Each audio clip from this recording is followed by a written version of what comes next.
Welcome. Thanks for joining us here on a Thursday, which I'm sure is a getaway Thursday for many people as we get into a well-deserved break. This, again, is a very positive presentation, but I will share with you that that was not always going to be the case, particularly as late as last Friday. But overall, we have some really great news, but not without some bumps in the road, which probably are to be expected. So what I'll do is I do have some pictures as well, but I will go through sort of a general summary, and then I'll get to the pictures, including one from today, which is really, really fantastic.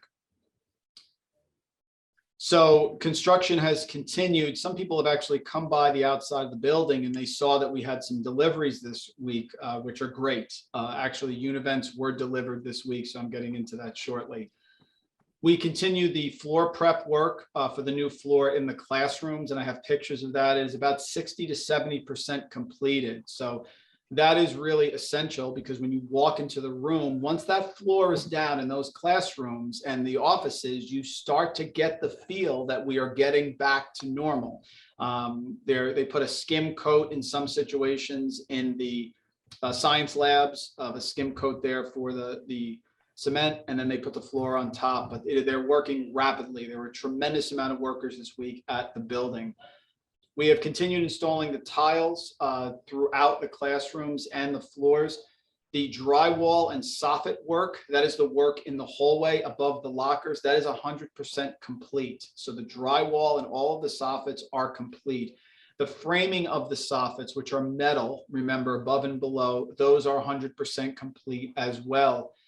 The painting of the classrooms, fresh coat of paint in all the rooms. 80% of the rooms are now painted in the building. Again, this excludes media center and auditorium, of course, but 80% of those 52 classrooms are painted.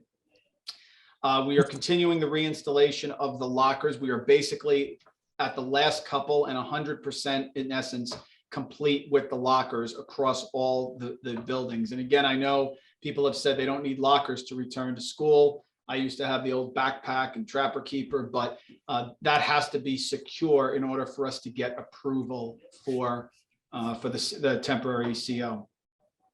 The piping and the electrical work for the boilers is being completed.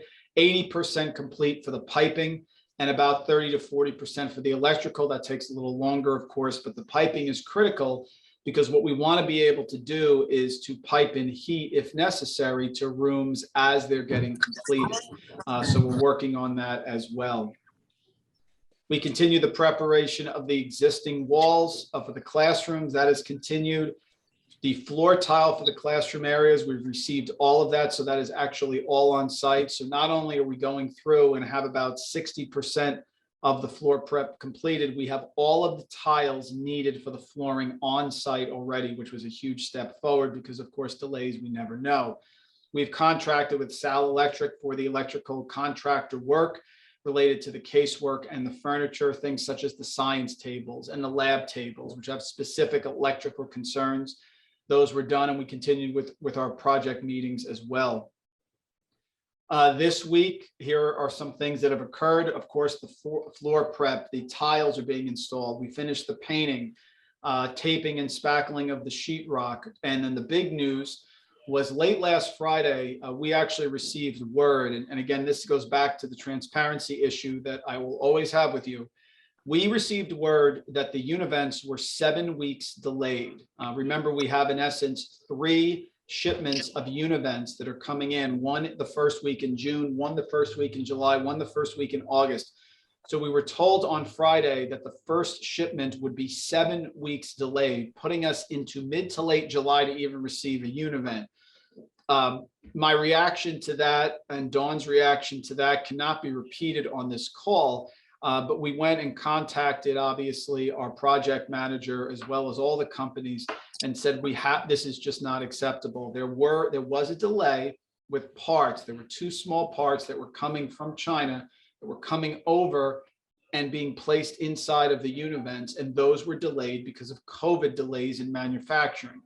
So somehow, by Monday night's board meeting, we received word that they were being shipped and those parts were actually received. So within 48 hours, And it was a rough 48 hours over the weekend. We went from having to announce that the univents were 7 weeks delayed to the univents actually being here on site yesterday.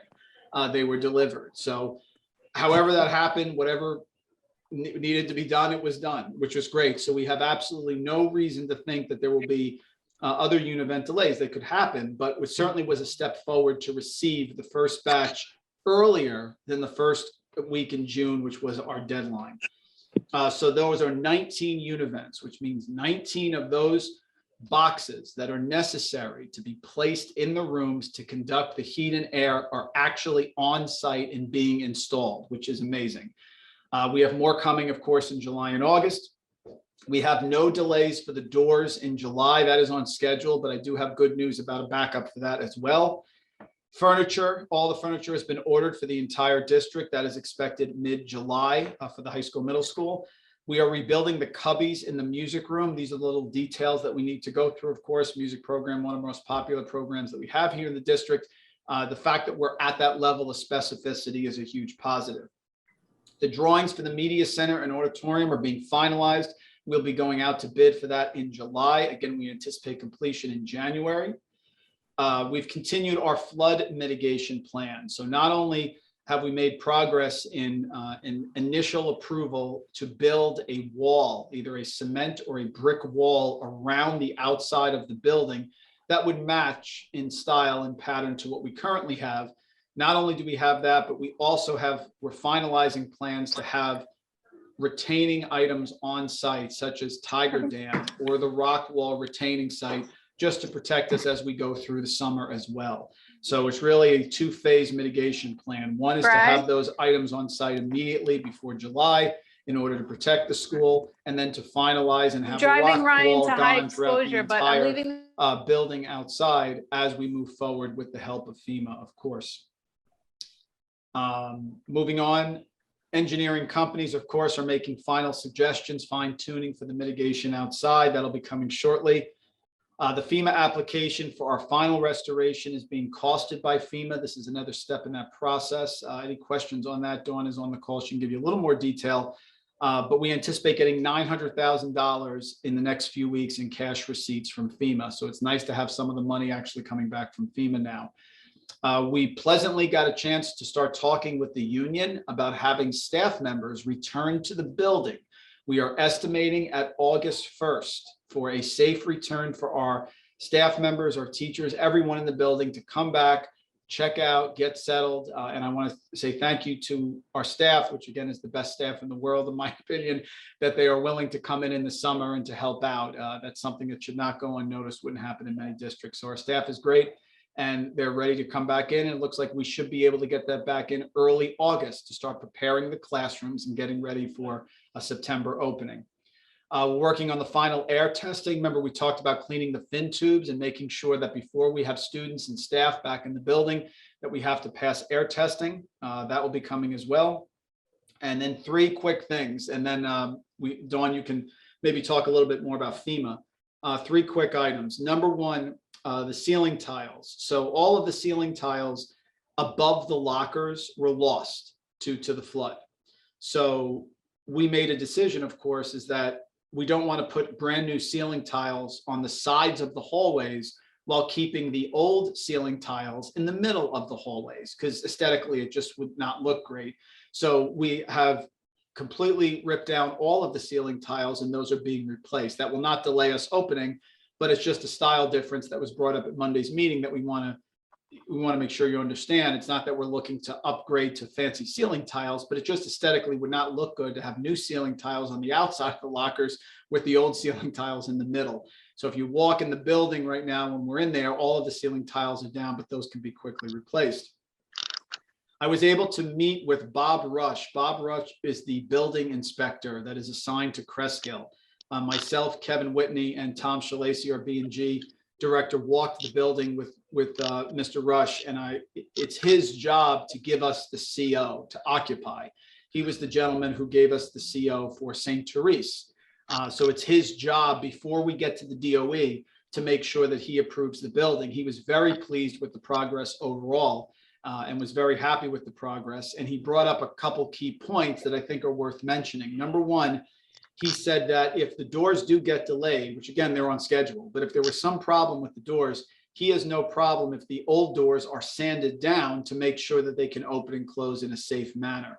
So the first thing I wanted to get on his radar was to make sure that we are not going to be delayed because of doors. And he assured me that that is not the case. Number two, he's also working with us in terms of the mitigation measures on the outside of the building. So it's nice to have another set of eyes in his experience as well. And the other part that he brought up is he said from a building occupancy perspective, in no way does he focus on the amount of whether it's too hot in the room. So in September, when we return, if the building happens to be very hot and we don't have air circulating necessarily in some of the rooms, that is not his focus. But he does have a huge focus on making sure we can heat the building properly October 15th and beyond. So he said that it is critical that when we hit October 15th, which is the date on code, we have to be able to heat the building to 68 degrees. Our goal is going to have that for September 1st, but it's nice to have a little bit of latitude, whereas if the heat is not working on September 1st or September 10th, that is not necessarily going to hold up the CO for us, because really heat does not become an issue till later. So it was nice to get a little bit of extra buffer there just in case something gets delayed. But again, we're on schedule. The second meeting I had was with Lou Delicio, the county superintendent, who was here on site today. Lou also was happy with the progress and absolutely was on record as saying, look, I understand the issue about the fresh air circulation. To me, you're a one-floor building. You can open the windows, and as long as that fresh air is being circulated, I feel very confident that you guys are on schedule. So again, trying to work the backup plans while also getting good news that we are progressing forward and things are moving forward. Next thing I want to do is show you some pictures here just to be clear where we're at. So I'm going to share my screen. Kevin, just tell me if this is correct here. Kevin, how does that look? Okay. Yep. Okay. So here are some on-site pictures. Again, we showed this timeline. We'll have this posted. This is our timeline with Epic Construction. Again, all the green lines you see ending relatively by September. That's the key right here. Here are some classrooms, as you can see, painted, and that is the new floor that is on that room. So not only is the floor, but again, the door here is still up there. We have the glass partition. So again, these rooms are coming together quickly. This is a picture of the soffit work that I talked about. So it's critical that these soffits above the lockers are installed. You can see they are, and they are enclosed. Above that is the ceiling tile area. And you can see our point in that if we're going to replace the ceiling tiles above the lockers, we do need to replace the ceiling tiles in the middle also. So this was taken earlier. This is in the B wing. No, you can talk to me. Here is the C wing as well. Again, working quickly. The purple, if you will, drywall up here means that's enclosed. So of course that's going to be painted, but to have that enclosed, that area is a big security measure that is necessary to get that temporary CO. And then we talked about the piping for the boilers. Here are the new boilers here in the picture on the left. Those are raised. Remember, that is not in the pit anymore. Those boilers are raised. So we have the piping there to protect it. And then the floor prep, which is ongoing. So even if the rooms do not have the floor in, what they have right now is the skim coat there to make sure that we're ready to have that as well. And then I have one more screen to share with you.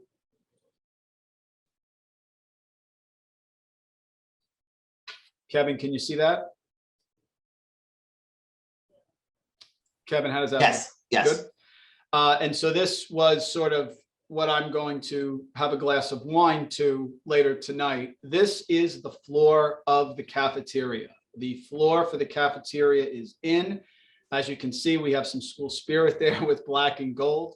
I think it looks great, and it is in, and we will have this back cafeteria as well finished by the time we get through next week. So as you can see right now, we have flooring in for the school.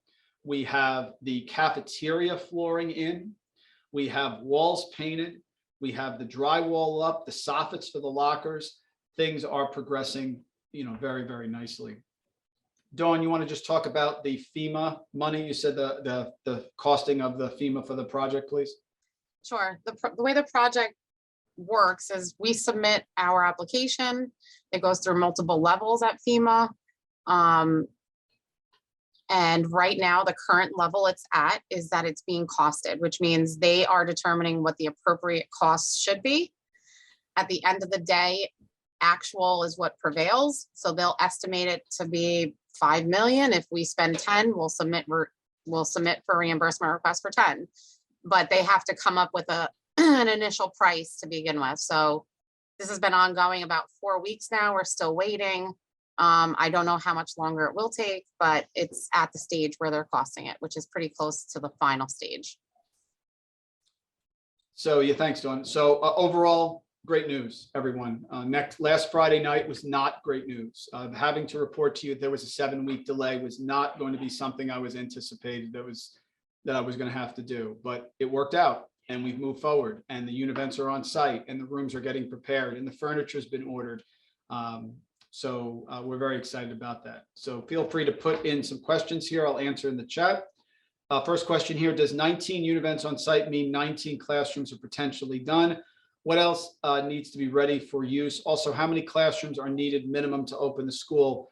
Dawn, I'll take the question about the minimum. And if you could just provide a little more detail when the univents get in and what else we have to do. As far as a minimum, I would say we really do need the C wing. That is the focus. The C, and what we decided with Bob Rush on Friday is that we are going to prioritize the C wing and the D wing. Originally, I wanted the C wing and the B wing where the middle school students are, because I felt that could give us the most amount of classrooms. The issue is that D attaches to C, and there are certain rooms in the D wing that do not have windows. If you walk down the D wing, the rooms on the left don't have windows. Those univents have actually already arrived. So those rooms can be ready fairly quickly. So if we can get somewhere around 25 classrooms, I think that is at least a partial opening, 25 to 30 for the high school for sure. So the fact that we have 19 that we're working on right now on May 26th is really, really positive.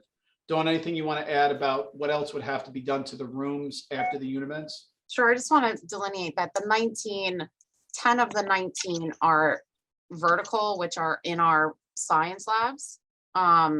So those are predominantly in the D wing, a couple in the along the C wing, but I think all of the 19 in total will be within C and D wings. Yeah, so the goal, I mean, to have the flooring ready for the cafeteria is tremendous because that is looking really strong. So if we could bookend the cafeteria, the entire C wing, the D wing, and the gymnasium. Don't forget about the gymnasium, because we can always, in a worst case scenario, we could have classes in the gymnasium. Physical education can go outside. If the weather is good, of course, we have the auxiliary gym. So that's why that C wing stretch is really, really critical. But again, I've told Greg Gambino, our project manager, I want the whole thing. I want all the students back. I want them all on site, and that is what they're going for. And getting 19 univents delivered yesterday was a big, big step forward. Do we have any question here? Do we have any further update on the appeals made, Dawn, regarding transportation reimbursement by FEMA? I know that's something we're appealing. The application is still in the appeal process. We did receive a letter from the County Department of Ed in support of us that we submitted with the appeal, and we are just waiting now. Yes, Sue, we're arguing with FEMA. FEMA was actually trying to make the argument that the transportation was not a result of the flood. That's silly to us because we didn't have transportation prior to the flood. And now for most students, we now need transportation because of the flood. So getting Mr. Delisio to sign a certified letter stating that that is indeed a result of the flood, to us, that is as strong case as we're going to make that should be reimbursed, because we have been relocated via transportation as a result of the damage. Another question, what is the backup plan for the middle school students? What I would say to that is I contacted Pastor Dave from Chode Church, who talked to the elders. I just couldn't thank them enough for what they've done for our school district, and they've been very supportive. I actually have to also mention, that some members of Cho Day actually came to our vocal concert the other night to support our students. That is just, again, another example of just the wonderful love and support we've received from the church. I can't thank them. They just came on their own to watch our students perform, which was great. They have approved us with the elders that if we needed to use Cho Day, they will approve us through December. There is no way we are going to need Cho Day through December. Again, I will say we may not even need it at all, but they just wanted to make sure that we felt comfortable. So they did approve that we could go back to Cho Day through December if needed. My hope is that we don't need to, but it's nice to at least have that plan in place. And as I mentioned at Monday's meeting, if we do, in a worst case scenario, have to bring, let's say, middle school students to Cho Day, or however, maybe just 6th and 7th, however we have to do it, we would be looking to extend the instruction there for a longer period of time. But at this point, we don't anticipate that happening, but they did approve us formally to come there through December because they are just some of the most generous people I've ever met. That's the reason why. Is there any update regarding the source of the flooding and the Army Corps of Engineers response? We are still working with them. I know Mayor Romeo has also been working with them. He contacted Cory Booker as well, which was great on correspondence. They're trying to work with FEMA to get our reimbursement quicker, as well as contact the Army Corps of Engineers. So we made some copies of our expenses and we sent them to Mayor Romeo and his representatives, and they're working with us to get the reimbursement and also get a faster response from the Army Corps of Engineers. I know they're working on it. They've talked to me and told me that they're working on the plan, but of course, the quicker the better for us. Okay, last question. We'll see. In regard to Cho Day in the fall, we originally understood the juniors and seniors will go there. Is that still the plan? Sue, that's up in the air. We don't know, because it really depends on how many students we need to send there. If we're in a situation where we could, we need to send a whole group, middle school or high school, which again, I don't foresee, then there would be some argument why middle school would be better or why high school would be better. If we only needed one grade to go there, let's say we were short a couple classrooms, well, maybe that would be the seniors because they could drive maybe. It's very much up in the air. My goal and my focus with the administration is to finally have a separate high school and middle school staff schedule, because that would allow us the greater flexibility. And honestly, we're trying to make this a positive, because for many years, the parents and students and the staff have all told me that they love the hour-long block rotating schedule. That's always been something that everyone really seems to enjoy. And the impediment to us going to that has been the fact that we can't separate our staff.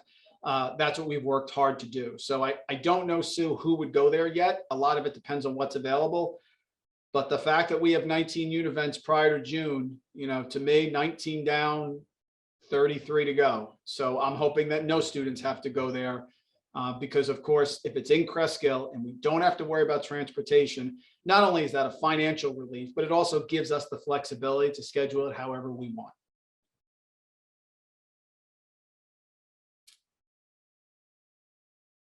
So overall, great so far. And you'll see some huge presentations outside of the building. You'll see massive orange tiger dams over the next week that'll be inflated to help us support, protecting the school, all part of the process. But overall, we're going to keep moving forward. Dawn's doing an amazing job, as is all of our staff and our help, Greg Gambino. And again, thank you to the parents, all the staff and the kids for working through this year, which is more challenges than any other school has had. But the sun is shining, positive things are happening, and we did avert a little obstacle on Friday, and we're on schedule, ahead of schedule, if you will. All right, thank you, everyone. Again, this will be posted, this will be up. I will see you again in 2 weeks, and I hope everyone enjoys a safe and enjoyable Memorial Day break.